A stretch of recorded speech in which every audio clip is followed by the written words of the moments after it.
And welcome to HRBC show called Let's Talk. Now, today we have John Curran, and he's running for Lieutenant Governor. So now we're going to chit chat with him and see if he has what it takes to get your vote. Let's talk. So, hey, would you like to tell the people about yourself? Sure. For people who haven't heard about me, I was running on the for the Republican nomination. We ran around the state. We've been all over the state trying to getting the signatures. Right beforehand, though, we had an issue internally where a bunch of our signatures are actually taken, and it's now turned into a police matter, and the police have it. But it kept us off the ballot, basically, which I found it difficult to think that the party or Department of Elections, when we talk about election integrity and those kind of things, that they never stepped in on this matter. So a lot of people from around the state reached out and said, look, we don't feel we have the choice. Can you still run? We looked at possibly joining other parties, and in the end decided to run a write-in candidacy.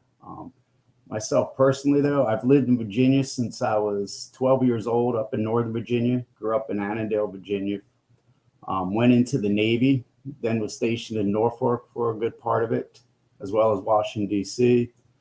Got out of the Navy, worked back in Northern Virginia, had a few companies. And about 5 years ago, my wife and I decided to move down to Williamsburg, where we live. And I do consultant. I do what they refer to as transitional CEO work. I work with companies or venture capital firms when they purchase a business or businesses in distress. I go into it and help turn around the business and make it function and profitable again. So I decided to take some of that and put it into hopefully helping the state out. Okay. All right, so I got some questions for you. All right. You ready? I'm ready. Are you ready? Okay. First question. Now, what made you want to run for lieutenant governor? I know you said why you want on the ballot, but why you running?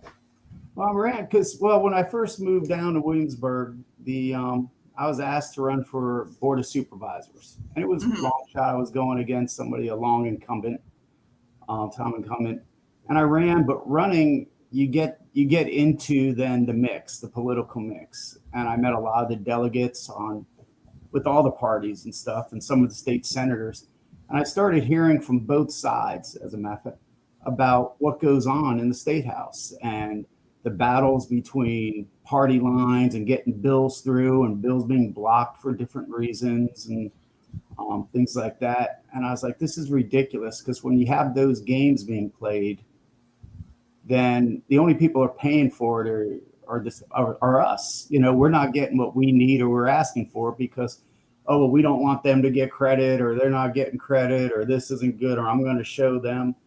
And kind of looked at it like, I can see where you get into it, and it's, well, you did it to us last time, we're going to do it to you this time, and it's a back and forth. And it's like, it's time for somebody to come in and put an end to that. And the nice part about Virginia and the way they do lieutenant governor is it's an independent seat. It's not like the president and vice president when they run together and they're the team. You can run, you could be a Democrat governor and a Republican lieutenant governor, or an independent. You can have the vice versa. You could have any combination. And of course, you want to work with each other because the end goal is to better the state, no matter what party they're on. But you have that ability to use that seat as you see fit. Constitutionally, all lieutenant governor's role is in the state of Virginia is to break the tie and sit over as the president of the Senate, to reside over the Senate. But you have influence. You have a lot of influence over that. And plus, as lieutenant governor, you have a pretty big microphone. A lieutenant governor calls a press conference. Pretty much anybody's going to listen.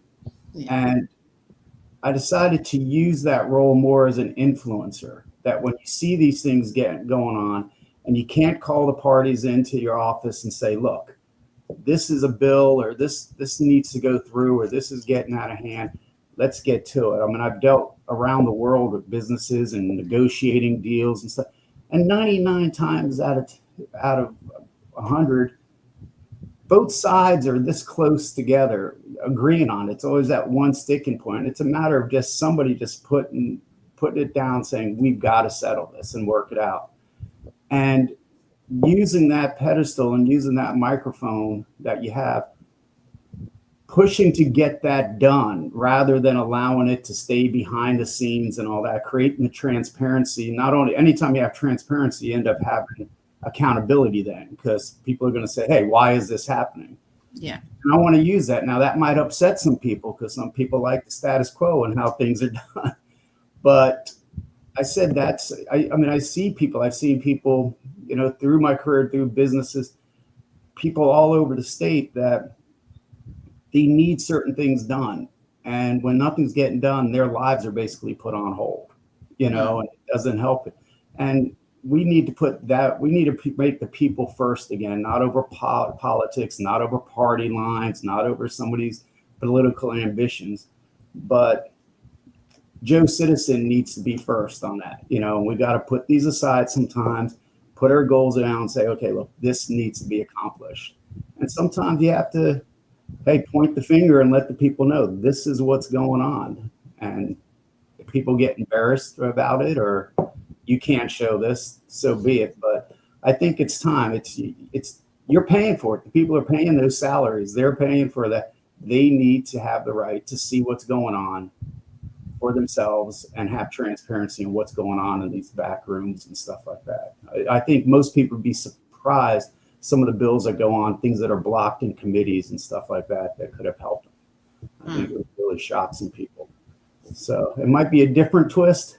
It might have some people looking for me in a parking lot at night, but that's my plan. And that's why I decided to go ahead and use it.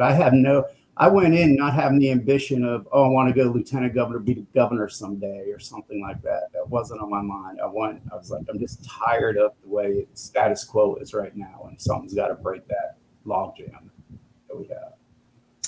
Okay. So currently, Virginians are hit the most by the government cutbacks. What are your thoughts on how to help them in this trying time? This is a big question, and it's too, we've kind of, when you really look at Virginia, if you go back to the old days when people used to talk about company towns and stuff, where the whole town was dependent on a company and it ran it, Virginia has become almost a company town to the government, to the federal government. Between the bases here in the peninsula area and the jobs depending on the military being here in the government. And when you get into Northern Virginia, the federal government jobs, and then obviously those feed into the contractor jobs that depend on those contracts with the federal government. We've become really dependent, I think a little lazy on that as the state, as far as our economic base is. And we really need to start bringing in new businesses, new industries, things like that aren't dependent. We have the same talents that can be used, but we've become too dependent on that. Now, people can say what they want. There's no quick fixes. In reality, was the government getting too fat, too quick? Were we carrying too much that we didn't need? That's an argument that people can argue on both sides, back and forth. Was cuts needed?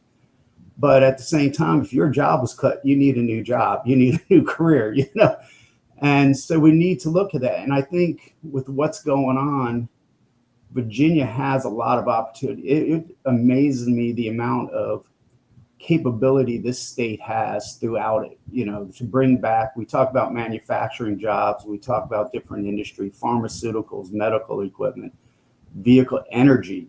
Just Virginia knows we need energy. Our energy bills are skyrocketing. They want to look at bringing in micro nukes and new grids and all that. All those are jobs.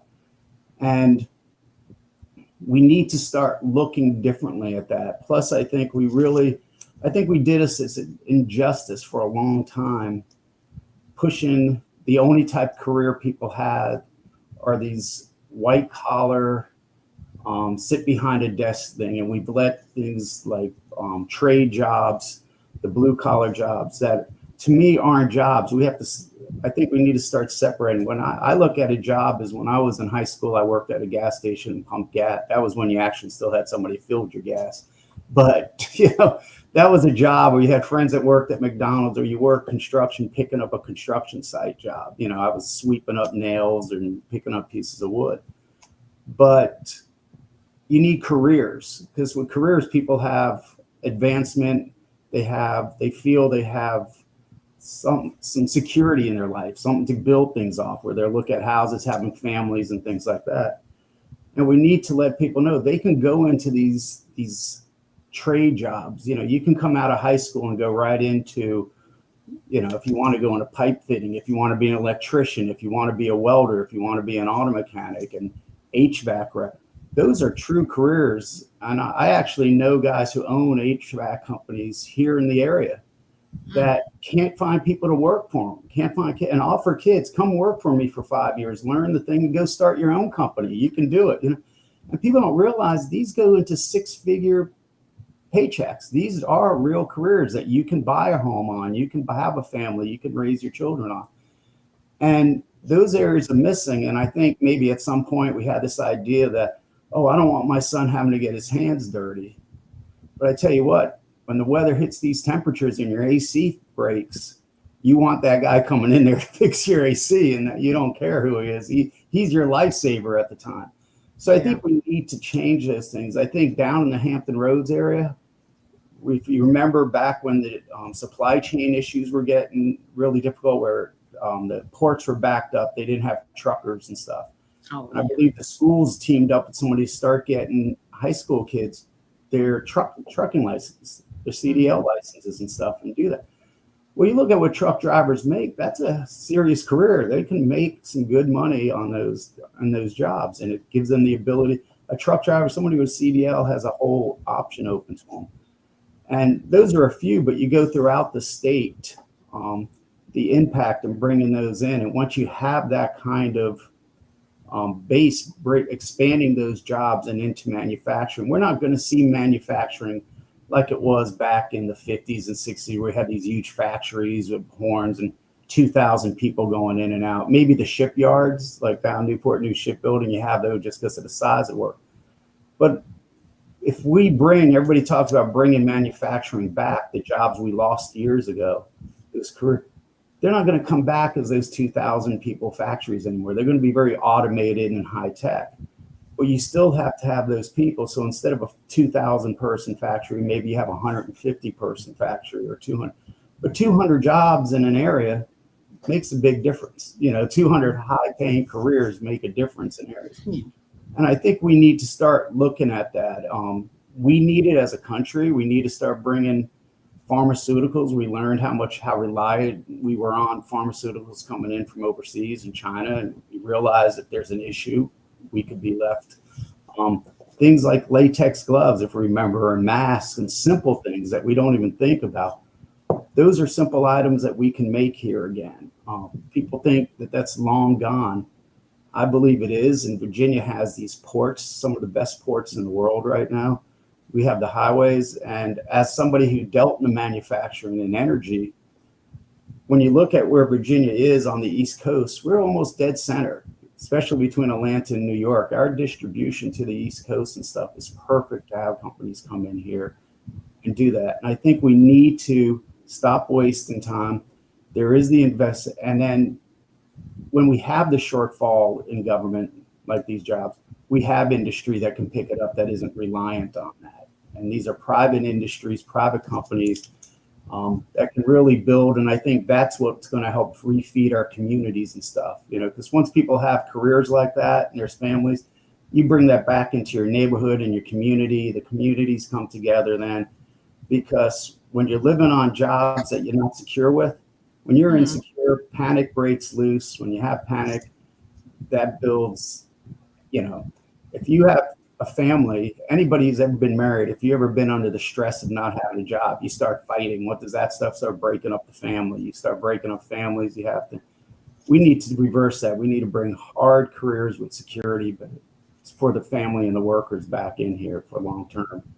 And I think that's the only way to deal with it. I mean, we could go to the Hill, we can fight to keep the jobs, we can do that. When they want to get rid of it, they want to get rid of it. I know when I was in the military, they were closing bases left and right, and that was devastating areas when they literally went in and just shut the whole base. Like you look in Philadelphia when they pulled the Navy out, it took decades for that to come back when somebody bought them out and redeveloped those areas. I don't think we should wait till we're blindsided by something like that again. You know, to get on top of it now and start really bringing in. Like I said, Virginia's prime. I know there's some areas throughout the state, some towns. Mm-hmm. Development isn't their thing. They're not looking for it. We got to make it easier for businesses to open and make it a friendly place to open. Even if you want to open your own business, you know, you have people, like I was saying, you want to open up an AC repair company, air conditioner repair company, or a plumbing company. You don't need a hassle because you're not a lawyer. You're not, oh, did I have this form filled out right? Am I in compliance with all it? The counties and the state needs to make it easier for people to create their own companies and have those careers as well, and help them out. And I think that holds back some of this development, creating new careers for people, because people are afraid to. It's when you go in to say, what do I need to do? You don't know if you're in compliance anymore. Am I meeting all the regulations here? Am I doing this? Am I filing the right forms and the tax forms and have the right permits? It's confusing. Then you have to have the money to hire a lawyer to teach you that. Next thing you know, you're working to hire lawyers. Yeah. We don't need that here. We need to make it simple, clean cut, and let people get to work and feel secure. So I think that's the way we have to look at it. I don't think, you know, as strong as we are, we're not going to reverse anything the federal government decides to do. I mean, we can ask, we can go up and beat them up and say, oh, we need this, we need this. But, you know, it's a money thing. And, you know, that changes every 4 years too. We could be down a track going one way and then blindsided in the next 4 years. So who knows what we have. So I think we need to take care of ourselves our own way and be reliant on ourselves. Okay. All right. Next question. So our unemployment system could really use an overhaul. So I was once unemployed and I attempted to use the online system, but it said I already had a password. And when I tried to reset it, they gave me a number that no one ever answered. So I go into the office and they tell me I have to schedule an appointment to use their phone to talk to someone to reset my password. So, and then I couldn't get an appointment for about 2 weeks. So imagine if I wasn't retired military and I was already getting 2 checks. I would be so dependent on that and it would have failed me and my family would have starved. So my question is, would you be willing to look into this system and make it better? User You know, friendly. that question, I think maybe you bugged the house because, and I might be telling too much because my daughter actually is well, she's in she does drama stuff, theatrics, cinematography. But she was Uh-huh. working as a teacher, but she was working towards her license, so she was kind of a temp teacher. And the place she was working brought in the full teacher, and she kind of got laid off. She's been going around in circles with the same issue to the point that I said, no way. It was like they sent me a password they never sent me. Then they sent me the password and I went in, it didn't work. I said, what do you mean? And then she goes, they put it in, they said I had to refile the whole thing over again. And so what you're saying, I actually had that conversation over the weekend with her. You're on top.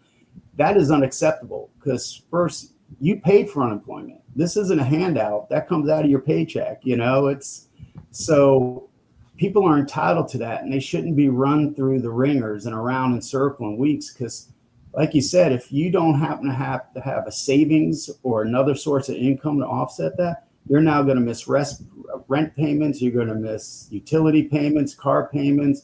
You're not going to have gas to get to a job interview, to get a new job maybe, or even a bus, get on a bus. So there's no excuse. Nobody can give me an excuse for why that is happening in this age of technology and what they had. I know during COVID, they were overrun and there was some acceptability with the amount of claims and the number of people they had working that maybe you can give a little bit. But the idea of this, well, we mailed you a pen. Well, I never got it. Well, here's your pen. Now it doesn't work. Well, now get a new pen, or now you have to reapply all over again. Mhm. And I don't know if it's she actually believed it was set up trying to convince people not to bother filling it out. Just I'm done. Yeah. I'm not good. But it's unacceptable. I mean, that has to be brought up. I don't know what the break is, but no, that's unacceptable. Especially, like I said, this isn't a handout program. Unemployment insurance comes out of your paycheck. You pay into that to have that when you leave, in that case, and you should have the ability to go in and get it and keep you on your feet until you get to a job, get a new job.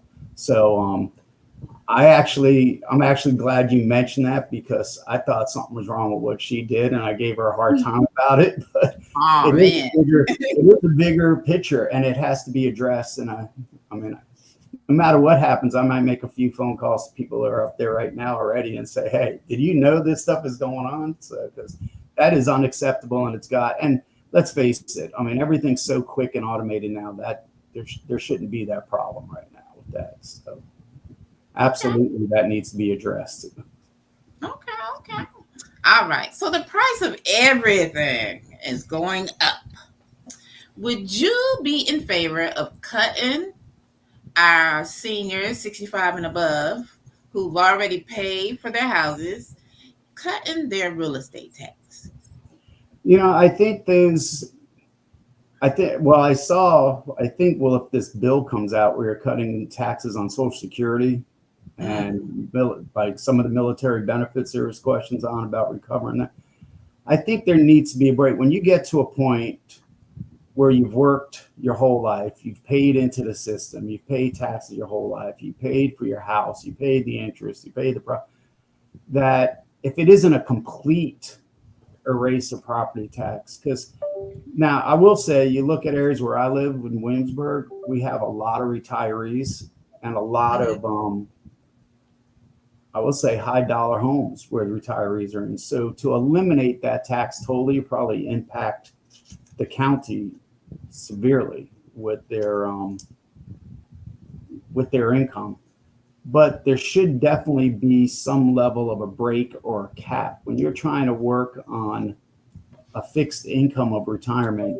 You got to be able to budget your your income in some way and put that in there. And I think there's got to be a way to give relief to both sides without totally eliminating the the needed income for the municipalities there. There's got to be a way to give them a break, even if it's a level of up to a certain value. If you're retired and you're living in a $3 million home and you're paying taxes, it's one thing. If you're retired and you're living off of nothing but a Social Security check and it's a small, tiny house, so maybe the first value up to so much is exempt, for it, where it's giving the break to the people who need it. I think it needs to be looked in because I know where I live here, they just passed something like it's going to go up over the next couple of years. It's a complicated scale, but 21% increase on property tax. That's a big hit if you're living on a fixed income. And we've got to control those things, or we're just going to drive people out. You can't keep pushing people out of where they live just because of taxing them out of it. I know that's happening up in areas like Fairfax County. They're Mm, over the last 5 years, they're almost over 200% increase in property taxes. And if you were somebody who worked hard, bought a house 20 years ago, 30 years ago, you're getting ready to retire, you're paying it off, and you got a tax bill that was more than your mortgage bill was payment mm, wise, how are you going to survive? That wasn't in the budget. You have yeah. no choice of lifting Right. up, selling your house, and getting out of town. So there needs to be there needs to be a fix. I mean, we can't keep, and that actually gets me with a lot of these taxes and property tax. People just go back and keep fleecing their own people. They don't look at other means to bring in revenue for this city. And I'm open to the fact that counties for police and fire and the services they provide and those kind of things need that revenue as well for that stuff. But do you keep picking the pockets of your own people, or do we find other ways to do it? Yeah.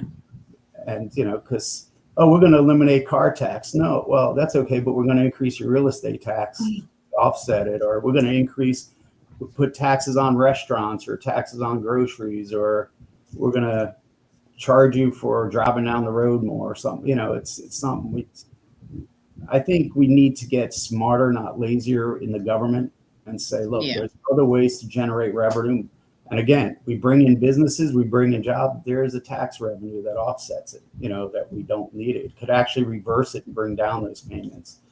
And I mean, I hate to say it, as much for the retirees, it's affecting the new people moving in. You're young, coming out of school and trying to start out, and then you're getting blasted by property taxes and stuff that keep going up. It's hard to get ahead. So we need to get that whole picture under control on how much they're coming out of your pocket with different expenses, between the car tax and the real estate property taxes. I mean, it can literally, I know people who are having to move as they retire because they can't afford the tax base in Virginia. Okay. All right. Next question. Mm-hmm. So military retirees were promised health care for life, Mm-hmm. but have to get Medicare Part A and B. Now, would you be willing to advocate to our congressional representatives to stop making retirees 65 and above pay for Medicare and add ambulance usage to the TRICARE for Life package? You know what? I'm shocked. I did not retire from the military, but I did my time and I went in, as you mentioned, I was promised a pension. I was going to have all these benefits. I'd never have to worry about anything. And then I have two nephews, well, a third going into the military. And what they're giving them now is nothing like what I was promised. And I don't even know. It's hard to understand what everybody's getting. I have a couple of friends retiring who, when you listen to it, it's a complicated thing to retire from the military right now. I think it's wrong. I think you put, especially retiree, you made that promise to this country, to put everything you got on the line for them. No, to do it. Yeah. You put 20 years, 25, 30 years, however long people go for it. To be given the fact that you don't have to worry about getting sick or something happening and after you basically, and anybody's been in the military, I know myself, I've gone through, I don't know how many VA responses over my knees that I tore up in the Navy and getting kicked around. That shouldn't be an issue. Take care of us. You should have, there shouldn't be a question what's covered, not covered. Your dental should be covered. Your vision should be covered. The medications, prescriptions should be covered. And an ambulance ride, give me a break. What are you going to have to do? Get someone to push you down in a wheelbarrow? I mean, those are basic things. And I tell you what I was shocked with, I just found out, was where they cut death benefits, burial benefits. They cut down. I'm like, come on now, you can at least put the man with honor, the person in the ground with some honor and without dignity, without cutting down how much cash value you're going to get to put a veteran into, who served. I 100% will. I mean, I'll tell you what, if I'm elected or not, I'd battle it with it. I know some of the people in VA now, and I know they're good. I know they believe that, but I know when they do it, they have to go to Congress. And I just don't know. I know everything's about cutting the cost and saving a nickel here, but don't save a nickel on the back of somebody who put their life on the line for everything you had. So yeah, I don't even know why this constantly comes up as an argument on where they're cutting benefits and stuff like that. It's not what you're promised. It should be a no-brainer. So, all right. So my camera started acting up. Technology.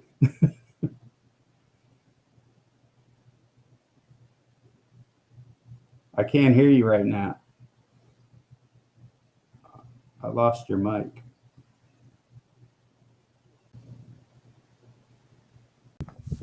Can you hear me? Yep, you're back.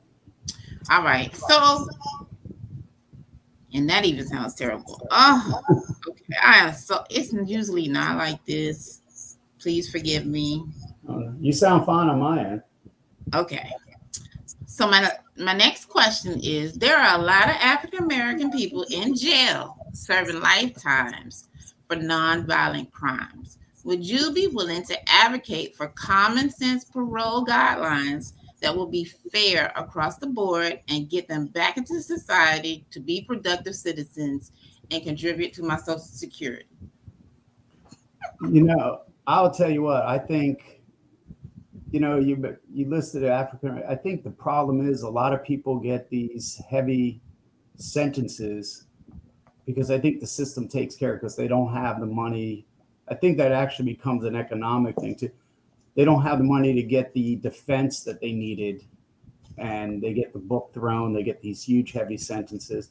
I know people, and I've heard from people who are serving sentences for things that if they were today, they wouldn't even be charged, not even illegal for what they did. They wouldn't even be going to jail. They would never have gone to court to begin with.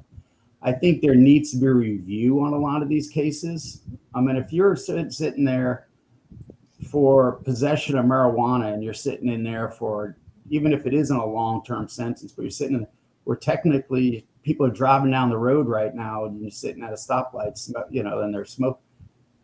That's, these all need to be hit, because what bothers me the most is, even if it was a light crime, if it was a non-violent, if it was, a lot of it drug-based sentences and stuff like that, the longer they're sitting in a jail cell or in a prison cell, the more they become institutionalized, and the transition to come back becomes more difficult for them. And we're doing it in injustice. I've always had a thing, because you do your time, you come out. I like the fact that they passed the law this year that records are sealed after 10 years after the crime on certain types of crime. Because when you've done your time and you finished it out and you're back in society, you shouldn't wear that as a scarlet letter for the rest of your life. The Speaker of the House of Virginia right now, the Speaker of the legislation, he did 8 years, came back. He should be applauded for being able to get back on it, not become a victim, not say, well, I went to jail, I can't get a job, I can't do that, and actually went out and made something of himself, and now sitting there as a speaker for the state legislation. That's what we need to do. These long sentences are hurting those people. They're going to come out worse than they went in.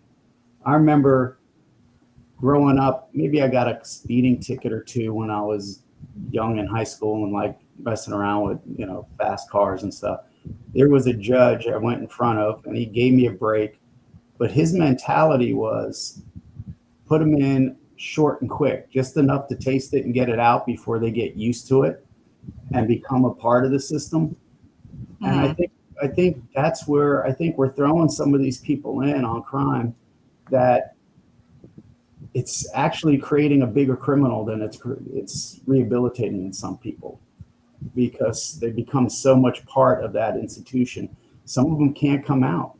I know a person that I spoke to who, it was a very weird crime. A lot of weird stuff went on with it. It's hard to go into. They got 35 years in this crime, and they're sitting there. When they come out, that person is, the concept of them coming out and getting a job after 35 years, and they went in, I think, at 18 years old.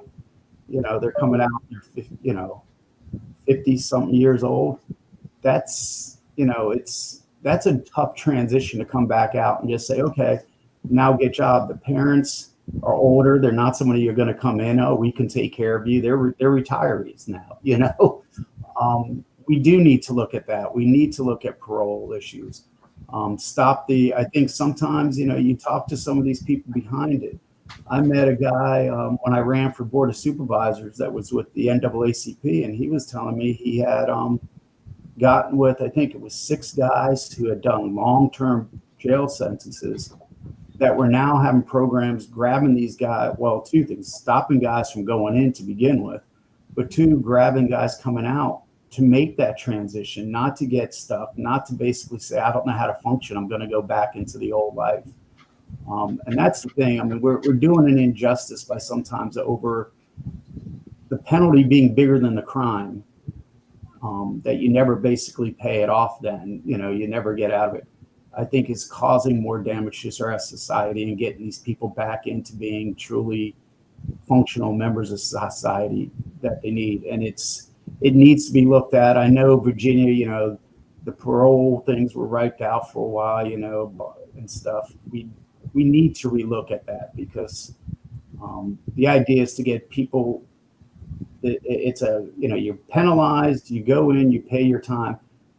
To pay more time to sit in a jail cell for a lot longer than you ever needed to is not what we need as a society. We need to get people rehabilitated, learn that they made a mistake, and then get back in and contribute back to society as fast as possible. So I think the whole thing, the sentencing guidelines, the way they function, even the defense system for for what's given to people who can't afford their own attorneys has to be set up rather than, everything's plea bargained and, okay, I'm going to put this guy in for this long. That we need to do a better job. I'm not saying be light on crime. If you did the job, if you do the crime, you got to do the time. But you shouldn't be doing 20 years for, somebody walked out, sold a pair of sunglasses or something. I mean, it should be all in line with each other. Okay. All right. So now, my second to last question is, your site says that you want to build a stronger Virginia. How? Well, I think I've talked about it before. It's bringing in, it's the difference between jobs and careers, and to build a strong, you build a stronger community, you build a stronger family, you build a stronger state with security and confidence. And you build that by providing that to people. You go into some places that, people, bad neighborhoods and stuff. You start bringing in where people can start having pride, start having home ownership because they have careers, they have a future and security in their lives. You start having communities that people are set. You're not having the stress on the family that are breaking families up. And it all starts with the state's economic base, providing those resources for people who can get those careers, to get jobs. And it can be anything from being a rocket scientist to, again, being a car mechanic, whatever. All of those are career paths and all that have steady paychecks and long term. We need to bring those into the communities. I mean, I've been around. You get down to Southeast Virginia and areas like that. Some of those towns are disappearing because the economic bases are gone. The younger people are leaving the county, leaving the towns because there's nothing there to offer them anymore. And I hate to say it, especially if they've going after big careers, especially in engineering.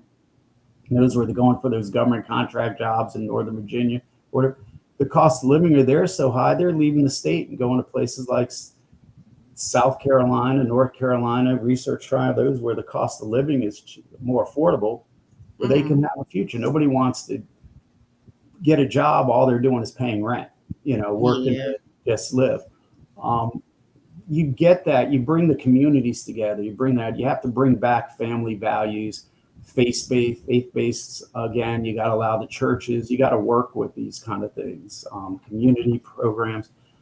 The government can't do it on their own. There isn't any politician who says he's going to wave a magic wand and all this is going to be better. You might want to keep walking past them because there is no magic wand. I don't care who you are. It takes community. It takes community industry, being churches, different county organizations, businesses. All of those have to work together to build a strong. And it starts basically right in the home.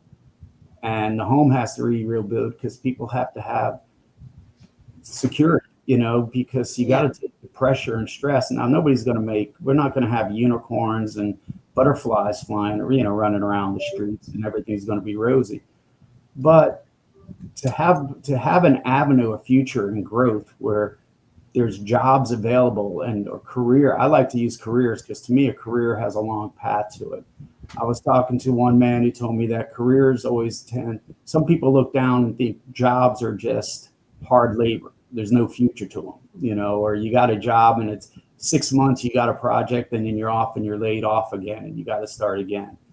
They want careers that they know they're going to go someplace and have a future. They might not be there for 30 years, but they're going to move to another place that they can continue and expand. When you have that kind of lifestyle and you take that pressure off of the day-to-day lives, because you're you're providing the future, you do get a stronger Virginia. You get a stronger community. You get families. Then you get them involved at schools and education, and that's another big thing. We need to get our kids taught. The ideas that kids are graduating and can't read is unacceptable. We're shoving a lot of stuff down these kids in today's world. The pressure on them is outrageous.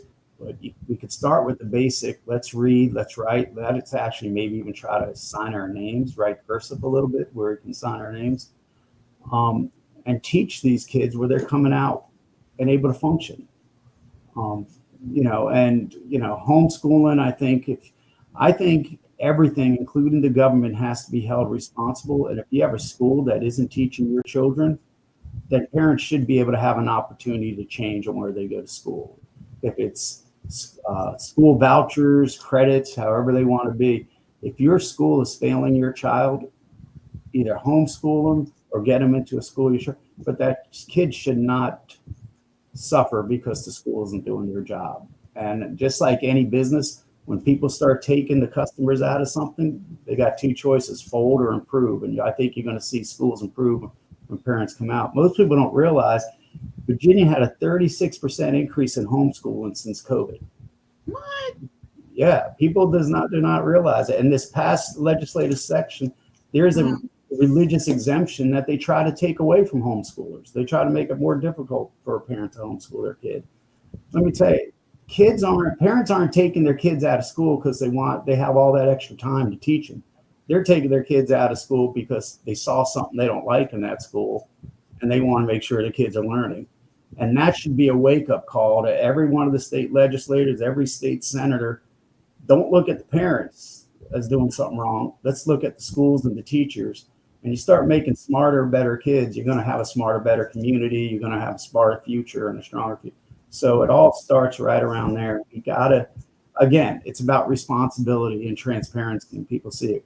Schools had transparency with COVID when kids were sitting at home on laptops or zooming in, and parents stood over their shoulders and said, what is this?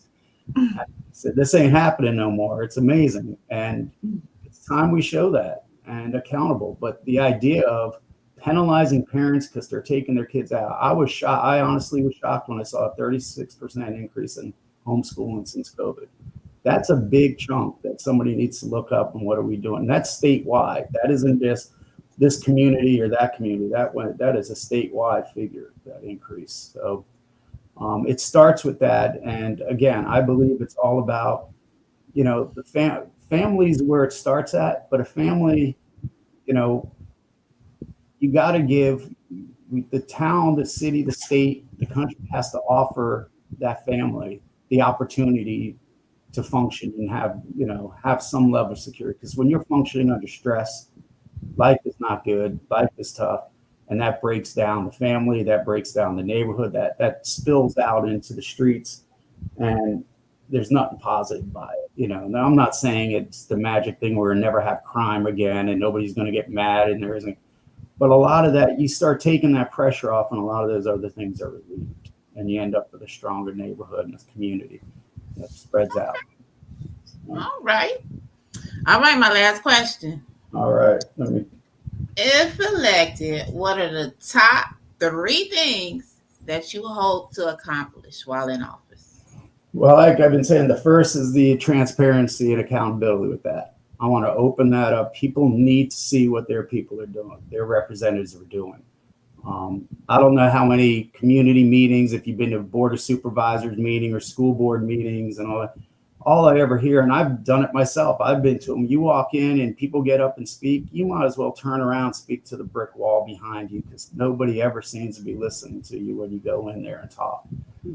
They need to start listening, and that's all the way up. Now, I'm not saying every representative or everybody sitting on a board is closed-eared on it. There's some really, really good representatives, and I'm not even going to say only Republicans or only Democrat, the individuals who they are. But the majority of them, you go up, the thoughts, you go to these committee meetings, you go to school board meetings, you go to they have already made up their mind, and that you could say whatever you want. The vote's not changing. They're not changing your mind most of the time. Yeah. And that also is up there. And that again comes again by holding our representatives responsible. And by doing that, you need to have it transparent to the people, to each and every one, because you deserve a representative that's more interested in your life than their party line, because you didn't elect the party, you elected an individual that you thought were going to represent you.